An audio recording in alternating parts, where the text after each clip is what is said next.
até hoje é falado nos dias atuais por várias pessoas, independente de religião, se é evangélico, se é ateu, se é qualquer religião que for. Todo mundo já ouviu falar, todo mundo já até citou algumas vezes, e creio eu que nesse mundo, olha, não vou falar todos, mas poucas pessoas ainda não conhecem. E essa é uma oração que está ficando de lado. Essa é a grande verdade. E quando é feita de forma errada, é feita de forma oratória.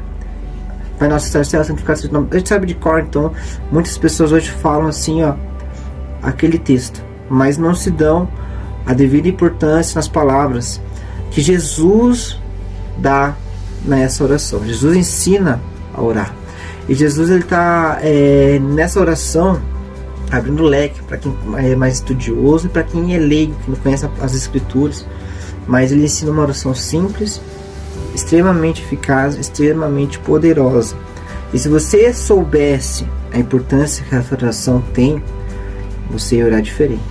A tua oração do Pai Nosso seria de uma forma totalmente mais diferente, mais aprofundada. E é sobre isso que eu quero trazer nessa noite, tá bom? Primeira situação, Pai Nosso que estás no céu. Jesus está tratando do Pai Eterno. Além de estar tratando do nosso Deus, Ele nos coloca na mesma situação dele, na mesma situação de Jesus como filho. Ele podia fazer a oração, Pai meu, né? Ou a oração de seus servos. Ele podia mudar totalmente o contexto, mas não. Pai Nosso que estás no céu. Então, começa a entender esse ponto aí. Pai Nosso que estás no céu, tá bom? Santificado seja o teu nome. O nome do nosso Deus, Ele já é santo. Certo? Então veja que interessante, também duas situações aqui.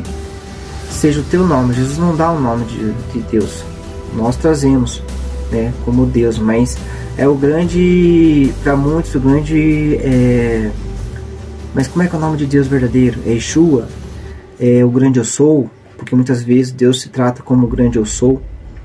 Então, Jesus ele não fala, ele fala, santificado seja o teu nome. Então isso é uma coisa legal de se observar. E santificado seja o teu nome, uma vez que o nome de Deus é santo, sempre foi. O que Jesus quer trazer? Santificado seja o teu nome, onde? Na nossa boca, na nossa vida. Porque nosso dia a dia, Jesus sabe que nós somos errantes, pecadores. Às vezes no mesmo dia a gente pode estar falando besteira, falando coisas horríveis, brigando e falando de Deus. Né? O homem ele é sujeito a isso. Então santificado seja o teu nome. Jesus quer trazer a santificação no nome de Deus na nossa boca. Por isso quando a gente tem que falar de Deus, a gente não pode falar de qualquer jeito, para não se tornar até uma blasfêmia. Ou cuidado com o nome, o zelo. Então santificado seja o nome, teu nome, onde? Nas nossas vidas, na nossa boca, tá? Venha a nós o teu reino. Pessoal, aqui venha a nós o teu reino. Aí já, aí Jesus ele começa a realmente a oração dele assim ter uma profundidade maior sobre a vida do homem. Por quê? Venha a nós o teu reino. Ou seja, quando a gente vê se tratando do reino de Deus, está se falando o quê? Da vontade de Deus, da soberania de Deus, tudo relacionado ao mundo espiritual e físico, mas nesse caso assim o espiritual ele abre mais um leque. Por quê? Porque o reino de Deus é muito melhor que nós. A vontade de Deus é muito maior que nós. Às vezes nós temos sonhos e vontades e a gente acaba limitando. E Deus sempre fala, Deus sempre quer dar o melhor pra gente, mas a gente tem que dar a oportunidade de Deus agir nas nossas vidas. Independentemente seja na situação financeira, independentemente de como você está vivendo hoje. Se você está bem com o teu marido, se está bem com teus filhos, sabe? Não importa as circunstâncias. E aí que muitos pecam, porque se faz uma oração de qualquer jeito, uma oratória apenas, e não se dá essa devida importância nessa oração que o próprio Jesus nos ensina. Então vamos lá. Venha a nós o teu reino, faça a tua vontade. Outra coisa que o homem tem que deixar, Deus fazer a vontade dele em nossas vidas. A gente está pedindo para vir a vontade, o reino de Deus. E o reino de Deus a gente sabe que só tem coisa boa. Eu sempre falei isso aí, Deus não quer, que não é porque vivemos no fim dos tempos que Deus quer dar uma vida ruim, quer que passamos dificuldades. Sim, é necessário algumas provações, está na Bíblia, mas Deus ele ainda cuida da gente, Ele tem o melhor para dar pra gente. não tenha dúvida. Então venha a nós o teu reino, seja feita a tua vontade. E a vontade de Deus muitas vezes não é a vontade que a gente quer. Ah, mas eu queria assim, né? Não é verdade? Então essa oração tem um peso muito grande. Seja feita a tua vontade, a vontade de Deus, tá bom? Assim na terra como no céu. Agora Jesus, o que ele está fazendo? Ele está abrindo os dois mundos, o mundo espiritual e falando do mundo físico. Até que, como eu falei, a maior ênfase foi no espiritual. E sempre foi isso, sempre foi. Uma coisa que eu sempre bato na tecla, tanto em orações, como, enfim, se vê campanha do milagre, da cura, se falam tantos sobrenaturais, aí como títulos para eventos, para congressos, para, enfim, tantas festividades, sobrenatural, milagres, não sei o que. E na hora que vão fazer, a pessoa que prega, a pessoa que louva, ministra, a gente vê que é muito grito. Infelizmente, a gente não vê paralítico curado, andando. É difícil, não é verdade? Pessoa com câncer, o câncer sair, é muito difícil. Hoje está errado. Porque esse mundo espiritual tem que pagar um preço. E é fácil você pegar o microfone e fazer e acontecer. Mas na prática a gente vê que as pessoas saem das igrejas da mesma forma que entram. Infelizmente. E quando se fala de Jesus, se fala do nosso Cristo, se lembra-se muito dele. Jesus morreu na cruz e ressuscitou, só na Santa Ceia. Não é pregado nos eventos sobre crucificação, sobre arrependimento, sobre salvação. Quando você vê a história de Jesus, quando você vê a missão de Jesus na terra, todas as curas, todas as libertações, tudo, primeiro Jesus tratou do espiritual primeiro, depois do físico. Então é fácil fazer um título com sobrenatural, tal. Mas e cadê isso evidenciado? Não existe. Se paga o preço, se faz muito shows, vamos dizer assim, né? E isso está muita vez. Jesus ele se preocupa primeiro com o espiritual, depois com o físico. Você vê aqui, já começa aqui, ó. Venha a nós o teu reino, seja feita a tua vontade. Agora sim, assim na terra como no céu. Aqui ele vai começar a ligar os dois mundos, tá? Vamos lá então. O pão nosso de cada dia nos dai hoje. O que eu falei para vocês? Você acha que Jesus não sabe que nós passamos dificuldades? Deus não sabe que nós passamos problemas, dificuldades e assim por diante? Esse pão nosso de cada dia nos dai hoje, a partir do momento, presta atenção, a partir do momento que você deixa e pede o reino dos céus na sua vida, venha a nós o teu reino, o reino de Deus, seja feita a vontade de Deus, assim na terra como no céu, assim no mundo espiritual, seja feita a vontade de Deus no mundo espiritual, mas também na nossa vida, no nosso dia a dia. O que acontece? O pão de cada dia nos dai hoje. Deus ele te dá condições de trabalhar, Deus dá condições de pagar suas contas, Deus dá condições de tratar da tua vida financeira, da tua vida conjugal e assim por diante. Deus não deixa os seus passar necessidade. Deus ele vai prover, tá? Mesmo que seja no aperto, mas Deus prova, ele dá, ele entrega, não na tua casa se for necessário, tá? Eu sei que muitas pessoas já têm testemunho disso, já vivenciaram essa situação, tá? Mas tá aqui, ó. E perdoa as nossas dívidas, assim como nós temos perdoado os nossos devedores. Ponto. Aqui Deus aplica a justiça. Da mesma forma que você pede perdão pelos seus pecados, pelos seus erros, ou Senhor, me ajuda a quitar minhas contas, meus problemas. Muitas pessoas às vezes têm coisas em a ver conosco, certo? Não é só da área financeira, mas às vezes tem um problema com uma pessoa, aquela pessoa tem birra de mim, tem ego, não sei o que. Aqui ele abre um leque do geral, tá? Pode ser financeiro, né? Pode ser perdoar principalmente as pessoas que fazem mal para nós, que nos invejam, que nos criticam, que nos apontam o dedo. É essas pessoas nós devemos perdoar, jejuar, consagrar. Deus abençoe a vida delas.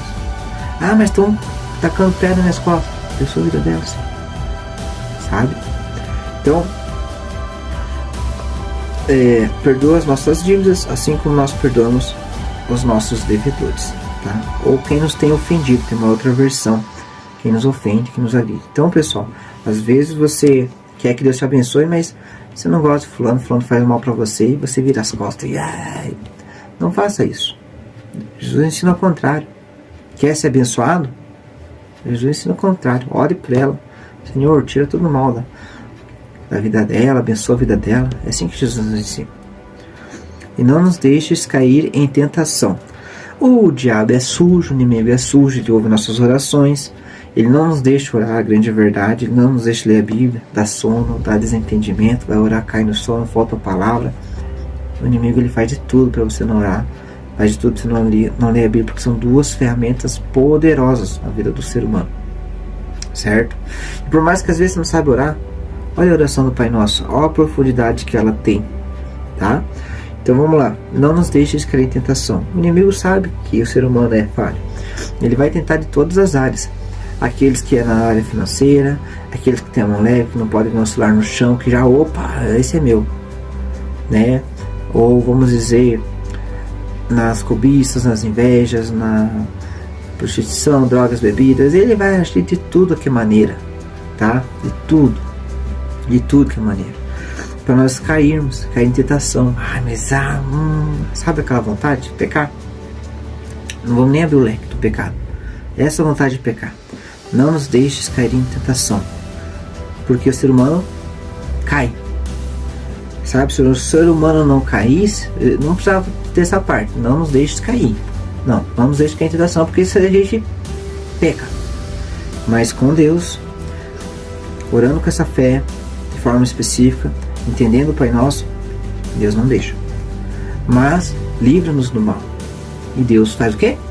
Livra-nos do mal. Se o senhor vê, Deus sabe o que vai acontecer amanhã, depois e por diante, vai ver, sabe as artimanhas do diabo. Até aqui ele permite provação, aqui não, aqui você não vai fazer mais. Ele livra do mal, amém? Esse mal a gente pode abrir também um leque. Por quê? Por que eu falo para abrir o leque? Porque o mal tá assim na terra como no céu, lembra do começo? Então é para todas as áreas, é âmbito espiritual e âmbito físico, financeiro, conjugar, familiar, todas as áreas, seja aqui na terra como no céu. Presta atenção nessas frases. Então, livre-nos do mal. Não importa se é espiritualmente ou se é fisicamente. Deus livra do mal. Muitas orações acabam por aqui, tá? Mas o Evangelho, a Bíblia cristã, ela coloca: teu é o reino, ou seja, o reino de Deus é maior que tudo. Tudo. O reino de Deus não tem nem como falar. É mais do que imaginamos. Vai além do ser humano, vai além do físico e do espiritual. O poder e a glória para sempre. Amém. Tem noção? Só desse final aqui é muito profundo. Se você for analisar. O reino de Deus. Esse aqui já dá outro estudo. O poder e a glória para sempre. É de quem? É do nosso Deus. Quando você... e conclui com amém, né? Quando você pega essa oração, você estuda ela, entende frase por frase, palavra por palavra, e tenta visualizar o teu entendimento, você vai ver que essa oração de Jesus é uma oração que ela serve para quem é leigo, para quem nem conhece a Bíblia, está estudando ainda, está começando a caminhar, e para aqueles também que já gostam de aprofundar e entender um pouquinho mais a Bíblia. Ele pega num linguajar simples e para todo mundo entender. E isso que falta muitas vezes na nossa igreja, no nosso dia a dia, nessa oração. Oração que é feita muitas vezes de forma oratória, que nem eu falo. Pai nosso que és no céu, santificado seja o teu nome, venha a nossa reino, blá. Não. Dá prioridade para cada palavra, dá prioridade para cada vírgula. O nosso Jesus pensa, Jesus está ensinando a orar. É Jesus. Um pouquinho antes, se você for ler no capítulo 5, como se deve orar, tá? Capítulo 5, capítulo 6, versículo 5, ele fala como se deve orar. Isso também já é outro tema. Infelizmente a gente vê por aí muitas pessoas fazendo oratórias na igreja. Não abre o coração, não executa a fé, não executam, não direciona a sua oração para Deus, usam palavras repetidatórias, né? Repetidas, tal. Claro que oração, quanto mais melhor, mas é um processo. Mas é um processo que tem que ser feito com fé, com propósito e com coerência, até por dizer assim, sabe? Com sabedoria. E isso tudo Deus dá. Senão a gente acaba vendo orações repetitivas, orações sem impacto, orações que realmente não sobem os céus. E isso a gente vê no âmbito da igreja, também no geral onde a gente passa, mas muitas vezes nas nossas vidas, certo? Se a gente bobear, nós mesmos caímos nessa oratória. A gente sabe que a Bíblia não é para falar, tá ali ó, no versículo 5 em diante, mas ali é outros, eu só posso trazer para frente. Quando for orar, ora de coração. Não importa se você vai falar chique, bonito, exaltando a Deus, ou se fala Senhor ou Pai, como o próprio Jesus nos tratou. Soberano, eterno Deus, glorioso, majestoso. Essas palavras sempre vão ser bênçãos porque enaltece nosso Deus. Mostra que Ele é poderoso, válido, ok? Mas para você que está começando a orar, que não sabe nem muitas vezes o que falar, olha só, Pai, e Jesus vai te atender da mesma forma. O que importa é o coração aberto, para que as palavras que você for falar com Deus sejam realmente palavras do teu coração, talvez expondo a sua necessidade, talvez principalmente agradecendo a Deus pelo dia que você teve, pelo ar que você respira, pelo feijão que você tem no prato, sabe? É isso, tá? Então essa oração dominical é muito poderosa se você for analisar. Embora pouco escassa nos dias atuais e embora muito oratória. Então, quando você for fazer o teu Pai Nosso, seja comandado com a tua família, com teus filhos, pense nisso, tá bom?